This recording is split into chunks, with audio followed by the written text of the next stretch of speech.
Welcome to our video! For today's video, mag-unbox tayo at magpo-food tasting tayo nitong trending na pistachio cake from Contis. Ayan, open natin Sam, open! So, tignan natin guys, pistachio. Yes, pistachio cake, ilabas natin siya. Para makita nila yung cake natin, ilabas natin.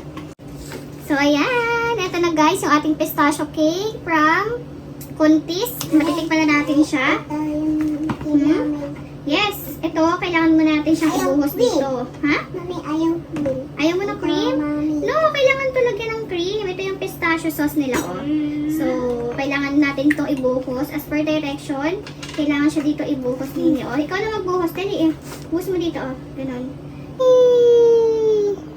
Sige, lagay mo. Lagay mo lahat. Wow. More. Yan.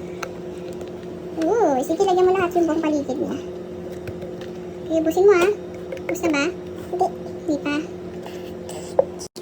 Ayan, nailagay na namin yung pistachio sauce. Ito yun. So, ilalagay naman ni Sam yung flowers. Yun! Ayan, kailangan may flowers ha. So, titikman na natin kung anong lasa ng ating pistachio cake, Ate Sam. Okay? Let's taste it! So, ayan, nalagay na namin ni Sam yung pistachio sauce tsaka yung flowers.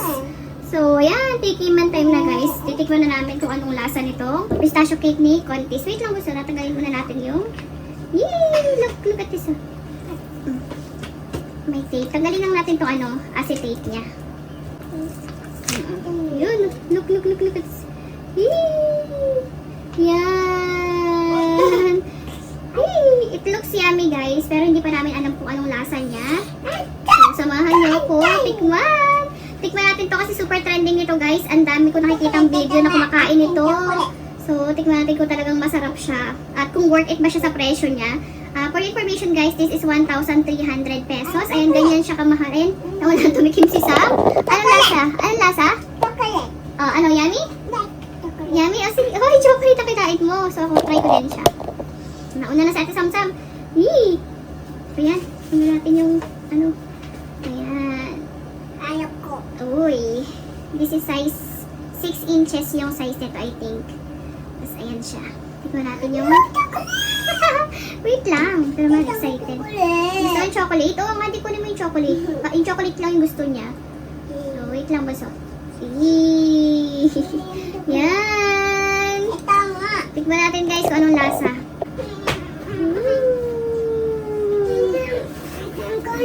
Halika na, tikman na natin. Dali, come on. Ayan, ito na siya guys. Tikman na natin kung anong lasa niya.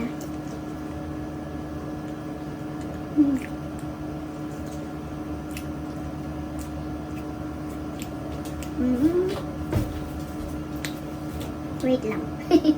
Kumalasahan. So, ito yung pinaka-bread niya. Ayan, medyo ano siya. Hindi ko alam kung nag-dry na ba siya dahil matagal na siyang mag-bake. Or kung ano, medyo buhaghag kasi siya.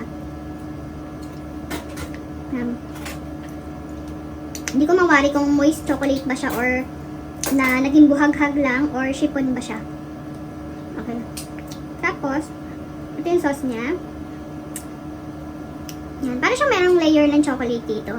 Tsaka yung, ito, yung parang pistachio. Tapos ibabaw yung sauce. So, ganito siya.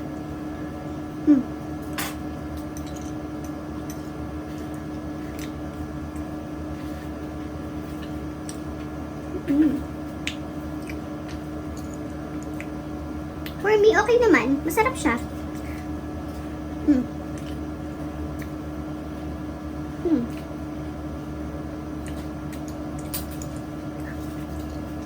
Sa kagaya kong gumagawa ng cake, for me, this cake is okay. Masarap yung lasa niya. Ito. Yung tinapay niya, hindi masyadong matamis. Saka yung sauce, kahit yung sauce, hindi siya masyadong matamis. Tikman mo lang. Ayan. Ayaw ni Sam ng green kasi actually hindi siya kumakain pag hindi siya familiar. So, ang gusto niya kainin ay yung chocolate. Oo nga, yung chocolate. Asan ba yung chocolate? Ito. Ayun, Diyos ko po, pinaghanap ako ng chocolate, guys. Yung chocolate lang na yung gusto niya. So, ito lang yun. Ayun, chocolate yun, oh. Ayaw niya ng green. So, tatanggalin ko yung green. O, ayan. Is it yummy? Ito pa. Ito, chocolate, dali, ah. talaga nung green. So, ito lang yung gusto niya. Yung chocolate cake lang. At saka yung pinaka-chocolate niya. Kaya lang nabuusan ko na siya ng ng pistachio. Kaya, hindi niya kakainin.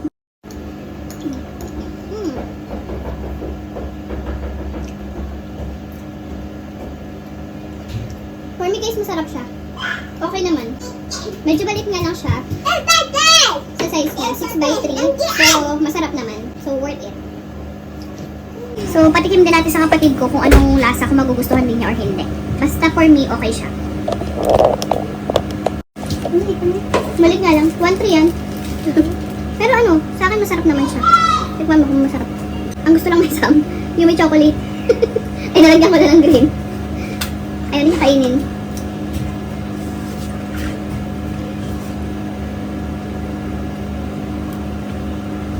Ang lasa. Parang chocolate lang.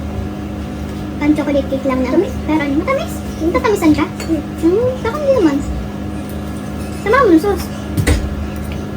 Pero parang chocolate cake na siya na.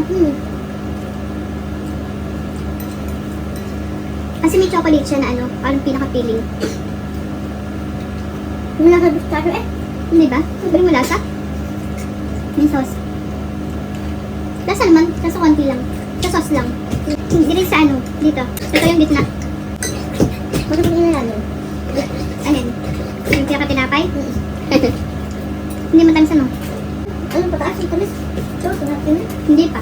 Bakit tutoy? Kasi chocolate yun. Yung taas. Ito. Yung layer niya.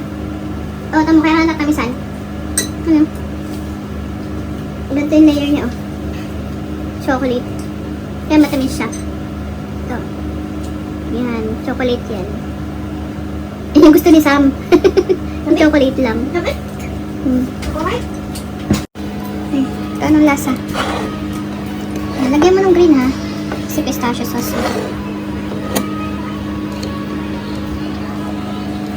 Anong lasa? Kain ka pa. Ha? Sarap. Masarap? Oh, sige. Gusto mo pa? Ayaw mo na? Akala ko masarap. So, ayan guys. Natikman na namin yung trending na pistachio cake ng Contis.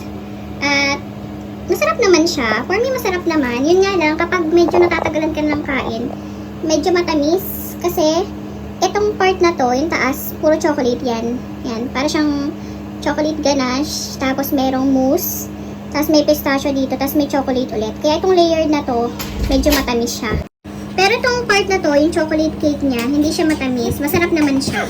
Yun nga lang, parang medyo buhaghag ng konti. So, hindi ko alam kung chiffon to or moist. Yan. Okay naman. Yan. Tapos yung pistachio sauce niya, hindi siya masyadong lasang pistachio. May hint naman or may lasa naman siya ng pistachio, pero hindi ganun ka lasang pistachio. Parang mas mostly malalasahan mo dito ay chocolate cake. Ayan. So, yun lang. Mamaya ipapatry ko din sa husband ko kung anong masasabi niya. Yung anak ko parang nasarapan naman siya, kaya lang hindi na siya umulit. Hindi ko alam kung busog siya or medyo natatamisan lang din siya. Or hindi lang siya talaga mahilig sa cake. Pero kumakain niya naman siya ng cake. So, mamaya pa-review natin sa husband ko kung anong masasabi niya sa lasa nitong trending na pistachio cake ng Contis. Go! Lasot siya na. Kapag di na ako nakain. Okay. Oo.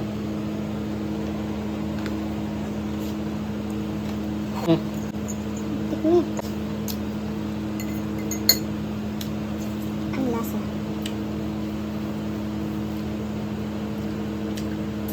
Top. Crunchy. Crunchy. Lasa mo yung pistachio.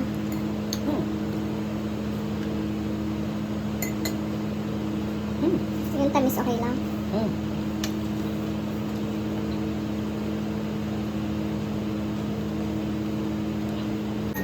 Hindi siya ganun katamis. Ayos. Sarap. Okay naman, no? Sarap naman siya, no? Yung sauce niya, tikman mo ito. Sarap yung crunchy na area. Yun yung pistachio na. Makulay green sa gitna.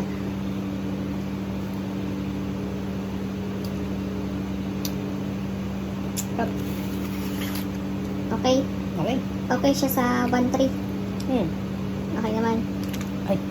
Oo, kasi mahal lang yung chocolate na yun. Tapos ang hirap pang gawin ng pistachio. Oo. Sarap. Yung pistachio sauce, mahirap gawin yun eh. ayun pa. Mas mahal pa siya. Worth it naman siya sa 1.3 no, kahit maliit lang. Okay? Okay. Oh, Bye guys! Uy, magbabay ka! So, ayan guys, at natikman na rin ni Mike yung ating pistachio cake. Yan, from Contest. At okay naman sa kanya yung lasa. Nasarapan siya actually. At gustong-gusto niya tong part na to. Yan. Yan kasi yung pistachio crunch. Kaya ang tawag dito ay pistachio crunch kasi medyo malutong siya. Ito, itong part na to. Yan, pistachio yan. Itong mula dito sa taas, para siyang ganache. Tapos merong mousse, merong pistachio sauce, then meron siyang pistachio crunch, tapos another layer of ganache chocolate ulit siya, and then yung pinaka chocolate cake niya, ayan, yung sa baba. Itong part na to, medyo matamis siya. Ito naman yung pinaka tinapay niya, hindi siya matamis. Kaya okay lang, nagko-complement naman yung lasa nila. Then, malalasahan mo naman yung pistachio flavor niya talaga, dun sa pinaka pistachio sauce niya. Ayan. Malalasahan mo naman, hindi nga lang siya ganun ka-intense. Kasi nga, kapag sinabay mo itong mga chocolate cake, tsaka itong chocolate ganache na yan, itong part na to, parang feeling mo, kumakain ka ng chocolate cake. Ganun siya. So, for me, kung i-rate ko to, yung presyo kasi nito is 1,395 pesos. So, yung iba namamahalan. Pero for me, okay lang yung presyo niya kahit 6 inches lang siya. Alam niyo kung bakit guys? Kasi yung pistachio sauce pa lang sobrang tagal at sobrang hirap nang gawin yan. As in, pakukuluan mo po yan. Tapos hihimay-himayin mo pa siya. As in, matagal gumawa nito. Kahit ako, parang feeling ko kapag home baker or i-customize to, kung ipapagawa niyo to sa mga nagko-customize ng cake or yung mga home baker, feeling ko mas mahal pa nila to i-charge kasi matagal siyang gawin, mahirap, at saka madami siyang layering. So, ito, chocolate pa lang guys, ngayon, ang mahal-mahal na. Siguro nasa 360 pesos above na yung chocolate niyan. Bukod pa yung layer lang mousse, meron pa siyang layer ng pistachio crunch, tsaka pistachio sauce dito, tapos another ganache pa. Tapos itong baba, ayan yung baba niya, feeling ko chiffon cake yan siya, kaya medyo buhaghag. Pero okay lang din naman, kasi chinek ko naman yung expiration nito, so hindi pa naman siya expired. So, ganun lang siguro talaga yung texture niya. So, maharap naman siya, guys. So, for me, worth it siya sa 1,300 pesos. 1,395, I mean. So, yun. Sulit naman siya, guys, kasi bihira nyo lang matitikman yung ganitong flavor. So, ayun. Kung gusto nyo ding subukan ito, habang trending pa, go na kayo. Kasi usually, ito ubusan to ngayon. Yung husband ko, sa Robinson Lipa na siya nakahanap nito kasi wala sa SM Santo Tomas, tsaka wala din sa sa SM Lipa. Laging sold out kasi to guys. So, ayan. Worth it naman for me. So, ayan, try nyo na rin kasi masarap siya. Okay? Yun lang. Bye!